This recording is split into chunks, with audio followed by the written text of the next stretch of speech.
ఈ మన్నాతండి ఈ రోజు వాక్యము ఆదికాండము 3వ అధ్యాయం 9వ వచనాన్ని చదువుకుందాం. దేవుడని యెహోవా ఆదాముని పిలిచి నువ్వు ఎక్కడ ఉన్నావనెను. ఆమేన్. ఈ వాక్యం మనం జాగ్రత్తగా ధ్యానించినప్పుడండి ఇందులో మనకి తెలిసింది ఏమిటంటే, నిన్ను మహిమ కలిగిన స్థితిలో ఉంచితే నువ్వు ఎక్కడికి వచ్చేసావు ఆదామా అని ప్రశ్నిస్తా ఉన్నారండి.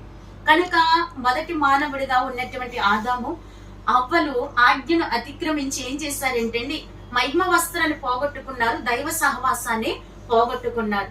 ఈ దినం ప్రశ్నించుకుందాం, మనం మహిమ సంపాదించుకుంటున్నామా, దైవ సహవాసాన్ని కలిగి ఉన్నామా లేదా అని ప్రశ్నించుకుందాం. క్రీస్తు మొదటి రాకడ ద్వారా మన కొరకు అంతా సంపాదించి పెట్టారండి. కనుక ఆయన ఇచ్చినటువంటి సంపదను అందుకొని మహిమతో కప్పబడి మహిమ జీవులుగా మార్చబడి మహిమ మేఘములోనికి చేరడానికి క్రీస్తు రెండవ రాకడలో మన కోసం రాబోతున్నారు. కనుక మెలకువ కలిగి మన ఆత్మీయ వస్త్రాలను కాపాడుకుందాం, క్రీస్తు యొక్క రాజ్యములోనికి చేరదాం. అట్టి ధన్యత ప్రభు మనెల్లరికి దయచేయును గాక. ఆమేన్.